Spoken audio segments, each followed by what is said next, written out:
Salut! Alors hier j'ai pas fait de vlog, c'est assez rare que je fasse pas de vlog pendant la semaine, parce que normalement je fais un vlog, enfin il y a tout que le dimanche où je fais une vidéo un petit peu tutoriel, une vidéo où j'explique un sujet particulier.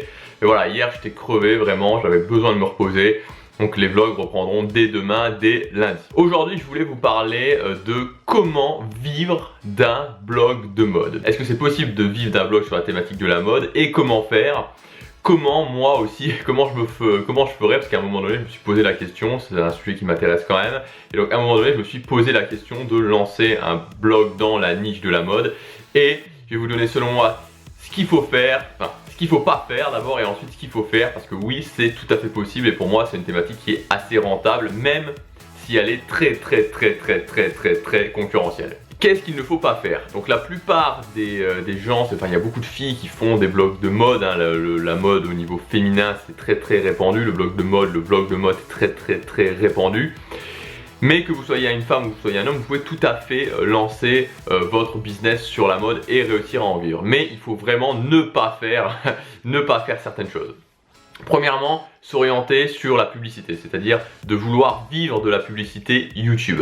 Tout simplement parce que pour faire 1000 € par mois avec de la publicité, pour gagner 1000 € par mois, qui est un petit peu le seuil, à partir du moment où on se dit ok avec 1000 € par mois, donc j'ai pas vraiment, je ne peux pas dire que j'en vis à 1000 € par mois, mais j'ai une petite indépendance financière. Pour arriver à ça, il faut faire 1 million de vues par mois. 1000 €, 1000 $, c'est 1 million de vues par mois sur YouTube. Donc si vous faites une moyenne de 2 vidéos par semaine, sachant qu'il y a 4 semaines globalement dans le mois, ça va vous faire 125 000 vues par vidéo. Il faut que vous arriviez à 125 000 vues par vidéo pour commencer à dégager 1000 € par mois. Donc autant vous dire que si vous partez de zéro, si vous n'avez aucune audience, il va falloir 2 à 3 ans minimum. C'est vraiment pas une optique rentable, c'est quelque chose de pas du tout rentable la publicité, et en plus ça prend du temps, ça vous oblige à avoir une grosse audience, une énorme audience, donc être relativement consensuel parce que sinon bah voilà, votre audience va partir. Il va falloir essayer de ramener un maximum de gens, donc moi c'est vraiment quelque chose que je déconseille, donc que ce soit sur la mode ou dans n'importe quelle autre thématique, la publicité il faut vraiment zapper, c'est pas rentable, c'est pénible, on peut pas dire ce qu'on veut, bref vraiment c'est à oublier. Ensuite on a aussi le placement de produits. Donc là c'est pareil, placement de produits, il faut avoir une grosse audience pour qu'on commence à vous proposer ce genre de choses. Donc encore une fois, le placement de produits, même si c'est très répandu dans la mode, dans les blogs, enfin surtout dans les blogs de mode, le placement de produits c'est aussi quelque chose qui n'est pas du tout rentable et qui va prendre du temps avant que vous puissiez commencer à gagner de l'argent avec ça. Il va falloir une très grosse audience. Et aussi il y a quelque chose qui a beaucoup marché pendant des années, c'est le relooking. Alors il y avait beaucoup de blogs qui faisaient du relooking, qui faisaient aussi de la séduction. Le souci du relooking en fait c'est quoi? C'est que si vous voulez offrir un relooking de qualité aux gens, il va falloir déjà de 1 qu'ils dépensent de l'argent, parce que à la fin du relooking, ils doivent avoir une tenue, ils doivent être relookés, donc au moins une tenue. Il va falloir qu'ils dépensent plus d'argent que d'habitude parce que on va dire que la majorité des gens achètent dans le prêt-à-porter grand public, donc H&M, Zara, etc. Et si vous voulez leur offrir un relooking de qualité, il va falloir monter un petit peu en gamme, donc il va falloir déjà les sortir de leur habitude et leur faire dépenser plus d'argent. Et en plus de ça, il va falloir que vous puissiez être payé donc au moins 200 à 250 € par relooking. C'est compliqué d'avoir des clients en relooking avant d'avoir vraiment une grosse autorité et donc que les gens vraiment vous fassent énormément confiance, et ça encore une fois ça prend du temps. Donc ces solutions là il vaut mieux les zapper, c'est pas rentable, ça prend du temps, c'est pas les choses qui vont vous faire rapidement, c'est-à-dire en 6 mois, 1 an, vous n'allez pas pouvoir vivre de votre blog rapidement avec ces solutions. La question c'est comment il faut faire.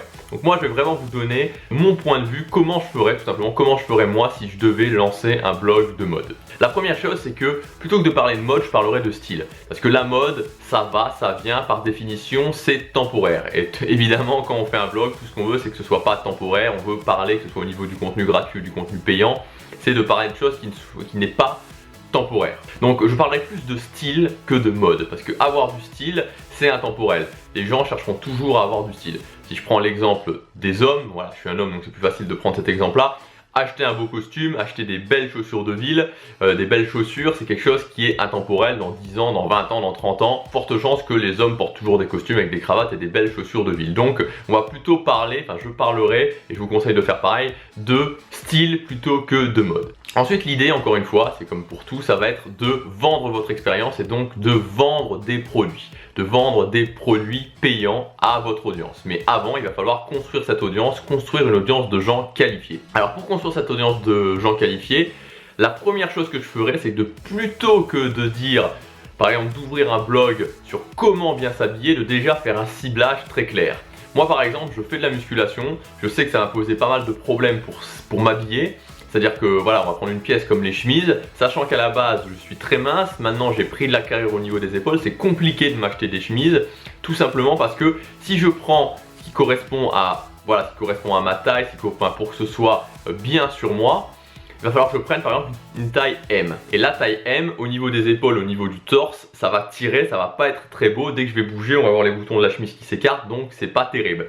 D'un autre côté, si je prends plutôt une taille L ou XL, ça dépend des marques, et que ça correspond à ma largeur d'épaule, à mes bras, à ma carrure, le souci c'est qu'au niveau de la taille ça va faire un peu jupe, il va y avoir un excédent de matière et ça va pas du tout être terrible. Donc ça me pose problème sur les chemises et sur pas mal d'autres pièces. Donc tout simplement, plutôt que de faire un blog sur comment bien s'habiller, je ferai un blog sur un angle précis, comment bien s'habiller quand on est musclé. Et là ça va déjà me différencier d'énormément d'autres blogueurs. Donc c'est vraiment important de directement choisir un angle d'attaque qui va vous différencier de tous les autres et qui va directement attirer une audience qualifiée, attirer une audience de gens qui ont un problème précis. Ça peut être le fait d'être musclé, ça peut être le fait d'être mince, ça peut être si vous êtes voilà, plutôt rond. Ça peut être tout et n'importe quoi, donc l'idéal c'est que aussi ça vous corresponde, parce que si vous êtes mince et que vous faites un blog sur comment s'habiller quand on est musclé, ça va être un peu plus compliqué évidemment. Et voilà, mais de vraiment attaquer les choses sous un angle très précis qui va directement qualifier votre audience. Ensuite au niveau du contenu, je ferai deux choses. Premièrement, je proposerai un contenu plus ou moins classique, donc un contenu de conseil, donc ça pourrait être des articles, ça pourrait être des vidéos, peu importe le format. Prenez celui où vous êtes le plus à l'aise. Si vous êtes plus à l'aise pour écrire, écrivez des articles. Si vous êtes plus à l'aise en vidéo, faites des vidéos. Mais ça serait donc un contenu de conseil où je donnerai des bons conseils. Vraiment des conseils avec de la valeur, il ne faut pas hésiter. Il ne faut pas rentrer dans ce truc de dire si je donne tout, j'aurai plus pour mon contenu payant. Vraiment donnez vos meilleurs conseils. Et ensuite, je ferai aussi un contenu inspirant, un contenu viral. Et là, avec le blog de mode, c'est juste génial parce que c'est très facile de le faire. Il suffit simplement de vous mettre vous-même en situation, c'est-à-dire de prendre des photos de vous. Donc de prendre des photos de vous en étant bien habillé, en étant stylé. Et en faisant ça, vous allez directement prouver déjà à votre audience que vous savez bien vous habiller, et en même temps on va pouvoir partager ce contenu, c'est-à-dire que les photos de gens qui s'habillent bien, déjà c'est inspirant, il y a pas mal de gens qui vont venir voir pour justement avoir des idées, et en plus ça se partage énormément sur les réseaux sociaux. Donc c'est génial, ça vous fera connaître beaucoup plus facilement. Encore une fois, pour prendre des photos de vous, vous avez soit l'option où vous trouvez un photographe dans votre ville qui est pas trop connu, qui fait des bonnes photos et qui va vous prendre pas trop cher pour par exemple faire un mini photoshoot toutes les semaines, ou 2 mini photoshoots par semaine. Ou alors vous le faites vous-même, vous achetez un appareil photo, vous pouvez acheter un pied, un grand pied, vous le mettez dans un endroit où il y a une bonne luminosité, un endroit où il n'y a pas trop de gens, ça peut être par exemple un parking, un grand parking, évidemment pas souterrain, un parking à l'air libre. Faites des photos de vous, ça vous demandera l'investissement de l'appareil photo, mais au moins vous serez totalement libre. Et ça c'est vraiment génial quoi. Sur le blog de mode, c'est juste une opportunité énorme de pouvoir faire ce contenu qui va se partager très facilement. En ayant déjà un angle d'attaque différent, par exemple le fait de bien s'habiller quand on est musclé, en donnant des conseils concrets, des conseils qui ont de la valeur, et en plus troisièmement en ayant ce contenu, ces photos inspirantes et ces photos qui vont se partager facilement, vous faites déjà la différence par rapport à pas mal de gens qui peut-être font l'un ou l'autre mais font rarement les trois. Et enfin, pour conclure, la monétisation. Donc là, tout simplement, c'est le fait de vendre votre expérience, donc de vendre des formations. Donc moi, je vous conseille évidemment pour la mode de laisser tomber le côté e-book, parce que c'est beaucoup plus facile de montrer des choses en vidéo au niveau de la mode. Et voilà, vous n'êtes pas obligé de faire des formations que vous allez vendre très cher, des formations voilà, à 200 €, mais plutôt des formations que vous allez vendre peu cher, par exemple 47, 97 €, où ça sera beaucoup plus facile pour les gens d'acheter ces formations. Et vous pouvez en sortir 1 à 2 par mois parce que les sujets sont très vastes. Vous pouvez sortir par exemple au moment des soldes, comment bien faire les soldes, ou alors comment bien acheter les soldes sur internet. Vous pouvez, si par exemple là on arrive au printemps, comment bien s'habiller pour la saison du printemps, comment bien choisir un costume pour la saison des mariages, voilà quand l'été arrive. Donc c'est très ouvert et vous pouvez faire énormément de formations. En plus, ça sera des formations que vous pourrez ressortir les années d'après, par exemple pour le printemps, en les mettant un petit peu à jour par rapport à d'éventuels changements ou d'éventuelles tendances. Vous allez pouvoir rapidement en vivre, parce que pour faire 1 000 € par mois en vendant des formations à 47 ou 97 €, il ne faut pas tant de gens que ça qui vous achètent des formations. Il faut simplement avoir une audience qualifiée, une audience qui vous fait confiance et qui croit vraiment que vous pouvez les aider, vous apporter de la valeur et qui sait qu'en achetant vos produits, ils vont retrouver cette valeur. En plus des formations, vous pouvez faire d'autres choses, comme par exemple vendre un abonnement, c'est-à-dire que si vous sortez des formations régulièrement, comme par exemple 2 par mois, vous pouvez aussi dire aux gens, voilà, vous pouvez vous abonner pour 47 € par mois et vous avez accès à toutes mes formations, toutes les formations que j'ai déjà sorties et toutes les formations que je sors jusqu'à ce que vous arrêtiez votre abonnement. Ça peut être pas mal, ça peut vraiment être pas mal, c'est quelque chose qui est aussi intéressant quand on sort des formations régulièrement. Vous pouvez aussi faire de l'accompagnement en boutique, notamment si vous habitez dans une grande ville. Alors l'accompagnement en boutique, c'est pas du tout la même chose que le relooking, parce que le relooking, il faut que la personne sorte à la fin avec une tenue, qu'elle soit relookée, une ou deux tenues. Parce que l'accompagnement en boutique, vous n'avez pas besoin que la personne achète quelque chose. Vous allez avec elle en boutique, éventuellement vous la conseillez sur des éventuels achats, mais vous pouvez lui montrer les bonnes boutiques, vous pouvez lui montrer comment reconnaître des belles pièces, vous pouvez lui montrer comment choisir une bonne chemise, comment choisir un bon jean, etc. etc. Donc c'est vraiment de l'accompagnement.